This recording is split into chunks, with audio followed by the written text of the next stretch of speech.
Everyone knows drones changed warfare. Nobody explains how. Not really. The headlines talk about drone strikes, drone swarms, countries building drone arsenals.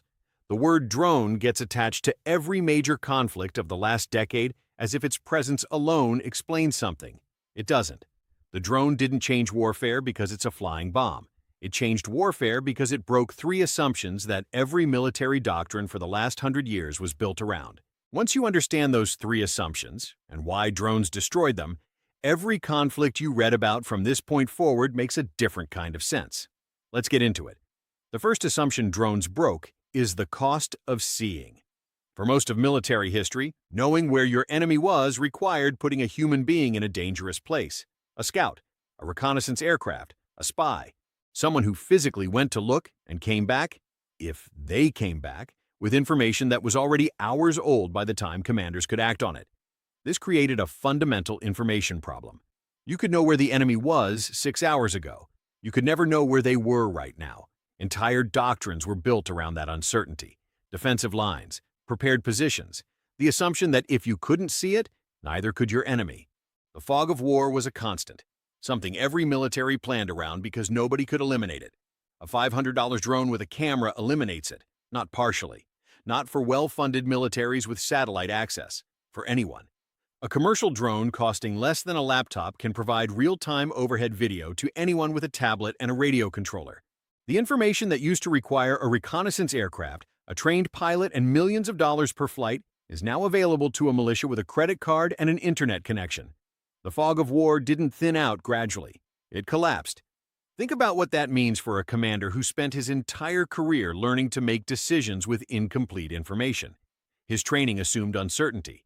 His doctrine was built around uncertainty. His entire mental model of how battles unfold depended on both sides operating partially blind. Remove the blindness from one side. That commander's training becomes a liability, and the doctrines built around uncertainty became obsolete overnight. Here's what that means in practice. In Ukraine, Russian armored columns advancing on roads were tracked continuously by Ukrainian drone operators. Not occasionally, continuously, every vehicle, every turn, every stop. The column commander believed he was operating in conditions of normal battlefield uncertainty, that the enemy had partial information at best. He was being watched in real time by someone sitting in a field with a consumer drone. The artillery that destroyed his column wasn't aimed using maps or coordinates radioed from scouts. It was aimed using live video. The first assumption, that seeing requires risk and cost, is gone. Stay with me, because the second assumption drones broke is more fundamental than the first. For 100 years, the cost of killing kept warfare structured. To destroy a target, you needed something expensive, an artillery shell, an aircraft with a trained pilot, a guided missile.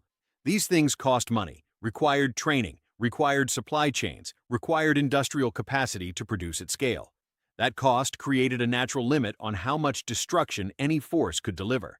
Small groups couldn't project significant destructive power because the weapons required to do it were beyond their reach. A drone drops that floor entirely. A modified commercial drone carrying a small explosive payload costs under $1,000. It can destroy a vehicle worth millions. It can kill trained soldiers who took years and significant resources to train.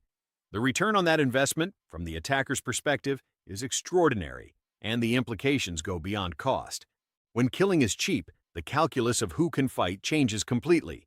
Non-state actors, militias, insurgent groups, organizations that could never field artillery or air forces can now project lethal aerial capability. The barrier that kept significant destructive power in the hands of nation-states with industrial capacity. That barrier is gone. This is why the drone matters. Not because it's a new way to bomb things, because it democratized the ability to strike from the air. In 2006, Hezbollah, a non-state armed group, used a drone to surveil an Israeli warship before hitting it with an anti-ship missile. A non-state actor, operating aerial reconnaissance against a modern naval vessel.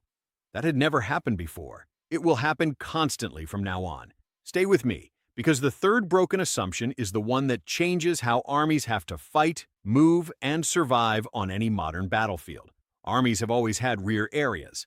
Behind the front line, often far behind it, were the things that kept the fighting force alive. Headquarters, supply depots, maintenance facilities, medical units, artillery positions, command centers. These rear areas weren't unprotected. but they were distant. Getting to them required penetrating the front line, a costly, difficult, often impossible military operation. The rear area was, for practical purposes, safe. A drone with a 50-kilometer range has no front line. It takes off. It flies over the front. It finds whatever is behind it. Headquarters that were positioned 20 kilometers back because that was safe from direct fire are now within range of a $1,000 drone launched by someone in a field. Every point on the battlefield is now potentially a target. There is no rear area anymore, and this changes everything about how armies have to operate. Vehicles can't be left stationary for long. Headquarters can't stay in one location. Supply convoys can't follow predictable routes on predictable schedules. Even individual soldiers in open ground are potential targets for small drones they can't hear coming until it's too late. The entire infrastructure of how a military operates behind the front line, the logistics, the command, the support, has to be in constant motion or constant concealment to survive. That is an enormous operational burden. It was a burden that didn't exist 20 years ago. Russian forces in Ukraine learned this the hard way. Command vehicles that stopped moving were destroyed within hours. Generals coordinating from fixed positions became targets. At least 12 Russian generals were killed in the first year of the conflict, a rate that had no precedent in modern warfare. Not because Ukrainian forces were lucky, because headquarters that don't move get found by drones, and drones that find headquarters guide the artillery that kills generals. The entire command structure of a military force is now a target in a way it has never been before. Here's what all three broken assumptions create when you combine them: a battlefield where everything is visible, where lethal force is cheap, and where there is no safe ground for anyone. That environment doesn't favor the largest army or the best-equipped army.